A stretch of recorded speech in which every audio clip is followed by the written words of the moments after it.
স্বাগতম।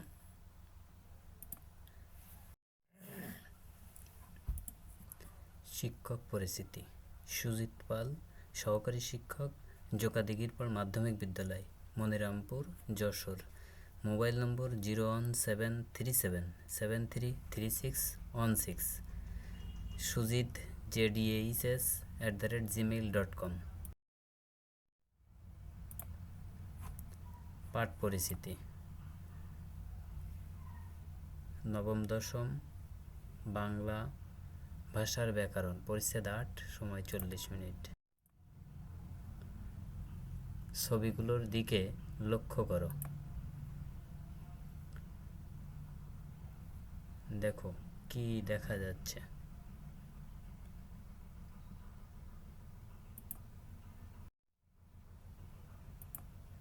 পাঠ শিরোনাম। আজকের পাঠ বর্ণের উচ্চারণ। শিকনপল। এই পাঠ শেষে শিক্ষার্থীরা ধ্বনি কী তা বলতে পারবে, বাংলা মৌলিক ধ্বনি সম্পর্কে বলতে পারবে, স্বরবর্ণের উচ্চারণ ব্যাখ্যা করতে পারবে, ব্যঞ্জন বর্ণের উচ্চারণ ব্যাখ্যা করতে পারবে।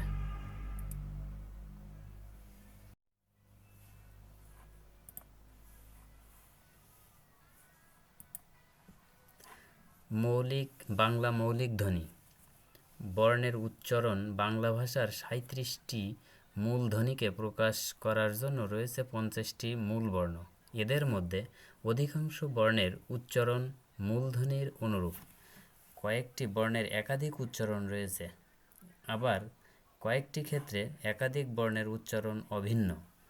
ধ্বনিগুলো দিয়ে শব্দ তৈরি হওয়ার সময়ে পাশের ধ্বনির প্রভাবে বর্ণের উচ্চারণ অনেক সময়ে বদলে যায়। দন্তান্ন বা মধ্যাহ্ন। দন্তান্ন প্লাস অধ্বনি। দন্তুস্ব তালিবস্য মূর্ধন্যস্ব। স প্লাস অধ্বনি। রস্বই দীর্ঘই, ইয় ধ্বনি ইত্যাদি। স্বরবর্ণের উচ্চারণ। অবর্ণের উচ্চারণ। অবর্ণের উচ্চারণ দুরকম, অ এবং ও।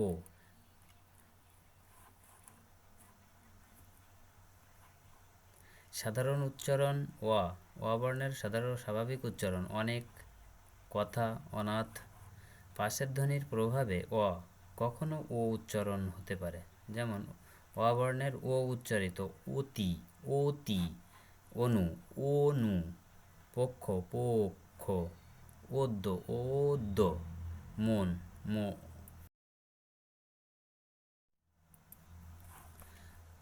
আ বর্ণের উচ্চারণ।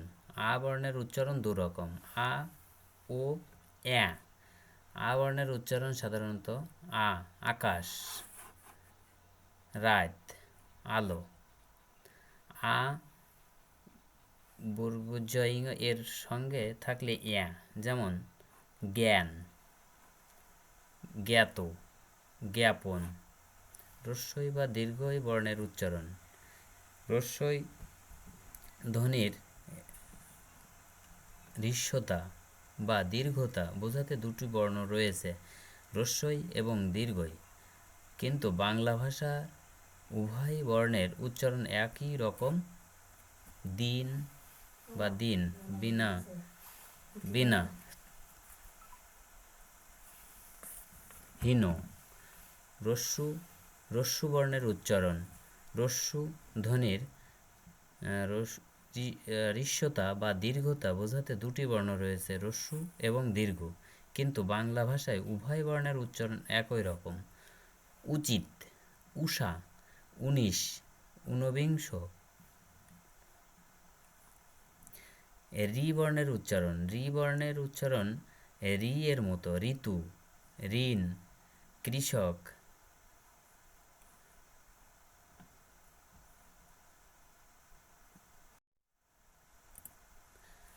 ওই বর্ণের উচ্চারণ ঐকিক। ও বর্ণের উচ্চারণ ওল। ও বর্ণের উচ্চারণ ঔষধ। ব্যঞ্জন বর্ণের উচ্চারণ। ব্যঞ্জন বর্ণ সাধারণত নিজ নিজ ধ্বনি অনুযায়ী উচ্চারিত হয়, যেমন কলা, খড়, বল, নাচ। শব্দের ক, খ, অন্তর্জা, দন্তান্ন ইত্যাদি বর্ণের উচ্চারণ যথাক্রমে ক, খ, ব, দন্তান্ন ইত্যাদি। তবে কয়েকটি ব্যঞ্জন বর্ণের নিজস্ব উচ্চারণ নিজ নিজ ধ্বনি থেকে আলাদা আছে, যেমন ইঙ বর্ণের নিজস্ব কোনো উচ্চারণগত ধ্বনি নেই, তবে স্বতন্ত্র ব্যবহারে অ এর মতো উচ্চারণ হয়, যেমন মিয়া। এর সংযুক্ত ব্যঞ্জনে দন্তান্ন এর মতো উচ্চারণ হয়, মিয়া। চঞ্চল গঞ্জ। মধ্যাহ্ন বর্ণের উচ্চারণ দন্তান্ন কণা, বাণী, হরিণ। ব বর্ণের উচ্চারণ, তবে ব হিসাবে ব উচ্চারণের স্বতন্ত্র আছে। শব্দের আদিতে ব ফলার উচ্চারণ হয় না, যেমন ত্বক, শ্বশুর, স্বাধীন। ব শব্দের মধ্যে বা শেষে ব ফলা যুক্ত হলে সেই ব্যঞ্জনের দ্বিত্ব উচ্চারণ হয়। অশ্ব, বিশ্বাস। মু বর্ণের উচ্চারণ, তবে ভিন্ন উচ্চারণ আছে। শব্দের প্রথম বর্ণের ম ফলা থাকলে সেই বর্ণের উচ্চারণের সময় ম এর উচ্চারণ এর মতো হয়, যেমন শ্মশান, স্মরণ। শব্দের মধ্যে ম ফলা থাকলে সেই বর্ণ উচ্চারণে দ্বিত্ব হয় এবং সামান্য অনানুষ্ঠানিক হয়, যেমন আত্মীয়। কিছু ক্ষেত্রে ম ফলায় ম এর উচ্চারণ বজায় থাকে, যেমন যুগ্ম, জন্ম, গুল্ম। অন্তর্জা বর্ণের উচ্চারণ, যদি, যিনি। অন্তর্জা ফলা থাকলে স্বরের উচ্চারণে পরিবর্তন হয়, যেমন ব্যতীত। শব্দের মাঝখানে সঙ্গে যুক্ত থাকলে ওই বর্ণের উচ্চারণ দ্বিত্ব হয়, যেমন উদ্যম, গদ্য ইত্যাদি। র বর্ণের উচ্চারণ, তবে র ফলা হিসাবে এর উচ্চারণে বৈচিত্র্য আছে। শব্দের মধ্যে বা শেষে কোনো ব্যঞ্জনবর্ণের সঙ্গে র ফলা থাকলে দ্বিত্ব সহ র ফলা উচ্চারিত হয়, যেমন মাত্র, বিদ্রোহ, যাত্রী। কিন্তু শব্দের মধ্যে বা শেষে যুক্ত বর্ণের ব্যঞ্জনের সঙ্গে র ফলা যুক্ত হলে দ্বিত্ব উচ্চারণ হয় না, যেমন কেন্দ্র। তালিবস্যা দন্তস্যা মধ্যাহ্নস্যা এর বর্ণের উচ্চারণ তালিবস্যা স্বয়ের মতো উচ্চারণ হয়, কখনো দন্তস্বয়ের মতো উচ্চারিত হয়। দন্তস্ব কখনো তালিবস্যের মতো উচ্চারণ হয়, আবার কখনো দন্তস্বর মতো, কখনো পেট কাটা মধ্যাহ্নস্য এর মতো, সব সময় তালিবস্যা। তালিবস্যা বর্ণের উচ্চারণ তালিবস্যার মতোই হয়। শত, শশা। মধ্যাহ্নস্য বর্ণের উচ্চারণ তালিবস্যা উচ্চারণ। ভাষা 16। দন্তস্য বর্ণের উচ্চারণ তালিবস্যা। সাধারণ, সামান্য।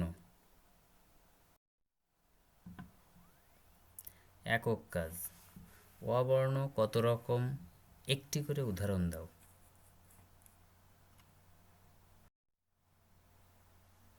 জোড়াই কাজ। স্বরবর্ণের উচ্চারণগুলো লিখো।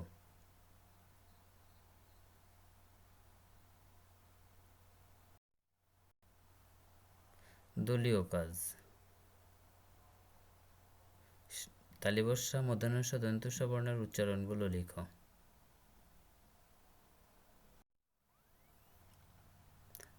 মূল্যায়ন। বফলা উচ্চারণ নেই কেন, কোন শব্দে? অদ্য শব্দের উচ্চারণ।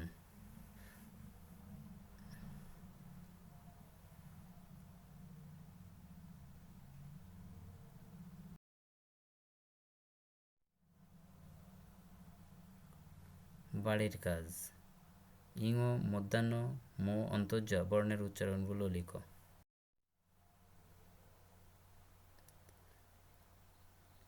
সকলকে ধন্যবাদ। আজকের ক্লাসে।